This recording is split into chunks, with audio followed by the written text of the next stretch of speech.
2.3%. Apa benda pula BLR, base lending rate, ya, kadar pendasar bagi setiap hutang pinjaman. Siapa yang pandai-pandai keluarkan BLR ni? Bank komersial. Daripada mana dia ambil dia punya benchmark? Bank negara. Okey. Kenapa dia perlukan benda ni? Kerana kita beroperasi di bawah sistem fractional reserve. Kerana bank adalah financial intermediaries. Itu payah sikit tu. Bagi orang awam faham. Orang bank faham. Pakai telehir tu bank macam tu. Baik, jadi financial intermediary kita cerita dalam sesi kedua insya-Allah. Ya, tapi kita cerita sekarang ni pinjam. Katalah 100,000 sekali mudah, 100,000 mudah 100,000 pada bank nak beli rumah 30 tahun. Kali ni rate dia bukan macam kereta tadi. Dia murah sikit. Murah sikit lah. Tapi sebab kereta 5, 6, 7 tahun je. Rumah 30 tahun mahal juga lah. Tapi rate dia gini. BLR sekarang ni BLR 6.75 tak salah saya. Betul kan? 6.75 ke 6.9? 6.75 tolak 2 lah, 2%. Jadi 5.75. 5.75 bukan kali 100,000 pinjam. No, itu murah sangat lah. Tapi 5.75 kali 100,000 untuk bulan yang pertama. Bulan yang kedua dah tu, kalau dah turun sikit, pokok dia tu jadi 98,000. 5.75 kali 90,000. Turun lagi, maka itulah dia. Diikut outstanding balance. Namanya monthly rest. Okay? Monthly rest. Baik, jadi itu adalah riba yang kedua yang ada di sekeliling kita. Rumah yang dia beli dengan cara ini, rumah yang tidak ada berkat dalam. Kalaulah Nabi pernah sebut rumah yang ada simpan patung, simpan apa nama, tamasil, tasawir, tidak dimasuki oleh malaikat. Malaikat maut masuk, malaikat rahmat yang tak masuk. Awak nak masuk tu kan, jangan nak ngelak lah. Jadi riba ni wallahu alam, malaikat rahmat dah masuk juga agaknya. Rumah yang ada riba, bila tak masuk malaikat rahmat payah. Innal malaikah la tadkhul baitan fihi tamathil wa tasawir. Satu hadis, malaikat tak masuk rumah yang ada simpan patung-patung, dan gambar-gambar. Ini panjang ceritanya, nanti tanya jawatan mufti lah, dia tak sempat urai yang masuk je tu. Baik, yang ketiga ni mungkin orang awam tak terlibat sangat, kecuali orang yang ada syarikat. Dia nak mendapatkan modal syarikat. Dia nak dapatkan modal syarikat untuk bayar gaji kaki tangan. Untuk permulaan sebuah syarikat yang belum ada untung, dia perlukan cash. Maka untuk bayar gaji, untung belum masuk lagi, dia minta dekat bank juga atas nama overdraft sebagainya. Ataupun dia nak beli aset, nak beli mesin dia. Dan yang keseluruhnya terlibat orang, membuat personal loan. Orang nak kahwin pun buat personal loan, habis riba kahwin dia. Kahwin dia tak riba, tapi tercemar dengan wang riba. Wang tu tak riba secara zat dia, tapi secara hukmi dapat duit tu cari. Nak melabur, buat pinjaman personal loan, riba. Personal loan lagi tinggi. Kalau kereta tadi 4%, personal loan biasa 7%, 8%, kadang-kadang 10%. Betul Jadi saya pernah terlibat dalam mengislamkan sebuah koperasi di Malaysia. Ucap beli masyadah dia, sunat. Jadi saya dapat maklumat daripada orang koperasi ni, dia kata perangai, sifat, tabiat orang Melayu, sebab dia ni satu koperasi yang jaga kaki tangan awam, kebanyakannya Bumi Putra lah. Dia kata trend orang kita ni, pegawai perangkoi, dia setiap bulan dia naik sikit gaji, dia dah buat pinjaman baru. Pinjaman lama tak habis lagi, ada sikit buat lagi. Oh, ini dia tuan-tuan. Orang kita punya kelemahan, suka berhutang, liat membayar. Liat membayar, banyak alasan. Padahal Nabi dah sebut, yughfaru lisyahid kulla syai'in illa dain. Diampunkan bagi orang yang mati syahid, contohnya, semua sekali dosa-dosa je, kecuali hutang. Kalau dia tak mati syahid, lagilah payah hutang. Orang yang mati syahid, hutang tak lepas, tak boleh di write off, tak boleh dihilangkan. Apatah lagi kalau sesiapa yang tidak mati syahid akhirat, dunia akhirat. Ya. So hutang jangan lihat untuk kita bayar. Nabi kata, maqlul ghaniyu zulmun. Orang yang ada duit tapi tak mau bayar hutang adalah zalim. Disebutkan dalam hadis sahih yang lain, la yal wajidu yuhillu 'uqubatuhu wa 'irduhu. Orang yang ada duit tapi tak mau bayar on time ni, maka layaklah baginya untuk dihukum oleh pemerintah. Okey, baik. Habis itu pinjaman peribadi. Yang kesonya, kad yang paling jahat dalam dunia ni tuan-tuan, namanya kad kredit. Ini adalah kad yang paling jahat dalam dunia. Tidak ada lain. Kad nafsu namanya. Kad nafsu. Bukan kad hutang, kad nafsu.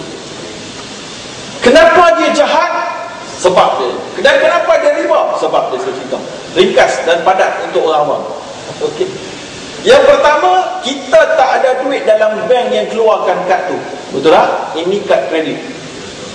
Kita tak ada duit pun, tapi kita boleh apply kepada kad, dan dia akan tengok slip gaji kita. Dia akan beri kita satu yang penting, namanya credit limit. Iaitulah had berapa banyak yang hutang kita boleh belanja dengan kad tersebut. Dan tidak ada, saya tengok dalam sejarah kad jahat ini, kalau gaji kita katalah 5,000, katalah, takkan dia beri kredit limit 5,000. Dia akan beri berapa? Dia akan beri mungkin 10,000, 15,000, 20,000 ada kala. Bukankah itu jahat yang pertama? Kenapa? Menggalakkan orang ramai berbelanja lebih daripada kemampuan dia. Oh, itu jahat, tuan. Itu kejahatan yang pertama. Sebab dia sedang manipulate kelemahan kita sebagai manusia biasa. Manusia biasa, kita suka belanja berhutang. Maka dia sengaja bagi satu kad untuk memudahkan aktiviti hutang, melebihi kemampuan. Boleh faham? Itu yang pertama, jahat yang pertama. Jahat yang kedua, lepas kita hutang, kita nak bayar. Bulan tu, kita contohnya kredit limit kita 10,000. Kita nak bayarlah, kita guna 2,000 pada hari, pada musim raya contohnya. Kita nak bayarlah bulan tu 2,000. Dia kata, nanti. Tak bayar habis. Oh, jahat yang kedua. Orang nak bayar habis, dia kata tak perlu. Dia kata tak bayar penuh, bayar 2% daripada 2,000 cukup dah. Oh, jahat tuan-tuan. Dia sengaja menyuruh kita untuk melewatkan pembayaran. Dia suruh kita bayar fraction, nisbah kecil sahaja daripada apa yang kita gunakan. Ini jahat yang kedua, kerana dia tahu kelemahan kita memang mudah lupa. Melayu memang mudah lupa. Orang hutang lagi memang mudah lupa. Melayu taklah mudah lupa sangat. Orang berhutang memang mudah lupa. Kerana itulah Allah suruh tulis bila berhutang, bila beli dengan berhutang, tulis. Ya ayyuhalladzina amanu idza tadayantum bidainin faktubu ila ajalin faktubu, musamma faktubu. Ya ayyuhalladzina amanu, sekali lagi ayat ni pada orang beriman. Bila ada kamu berhutang, tak perlu bayar hutang itu pada satu waktu yang ditentukan, tulis. Kerana memang mudah lupa, dan sengaja lupa, dan sengaja cari jalan untuk melupakannya. Maka kad kredit adalah kad yang jahat yang kedua, kerana dia memang sengaja memberi ruang untuk kita lebih lupa. Yang ketiga, lepas kita dah lupa-lupa tu tuan-tuan, dia charge 15% interest ojah ketiga. Lepas tu kalau kita gagal bayar pada waktu yang ditentukan lagi, dia akan kenakan penalti 2-3%. Dan 2-3% itu dapatlah X amount, X tu akan masuk dalam pokok, namanya compounding. So pokok naik, bunga pun naik. Maka sebab itulah seorang itu hutang, dia tak sedar hutang dia rupanya pokok dia punya bunga dia adakala lebih tinggi daripada pokoknya. Maka kerana itulah banyak orang-orang muda yang belum matang dalam berbelanja. Mereka tak sedar, akhirnya mereka jatuh muflis. Demikian menurut statistik yang dikeluarkan. Oh, jahat lagi kan? Tak jahat lagi. Sebab itulah bagi seluruh umat Islam, hukumnya wajib. Oh, ni sebaik bukan jangan mesti beritahu ni. Memotong kad kredit anda sekarang dulu.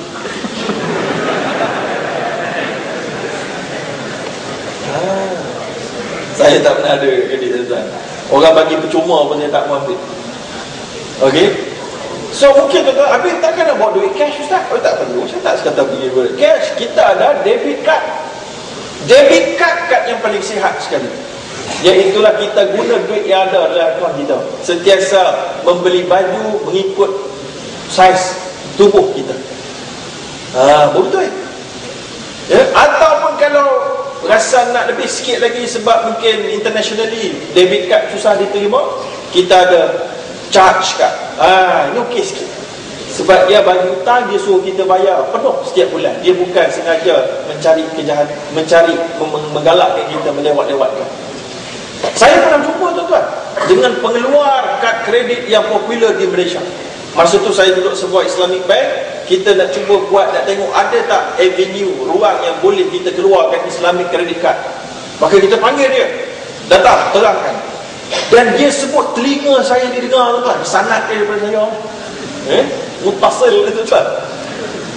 Pengeluar kredit card dia kata kalau ada orang yang ambil kredit card tetapi dia bayar penuh. Contohnya tuan-tuan mungkin nak tanya, tu soalan sport ni biasa lah.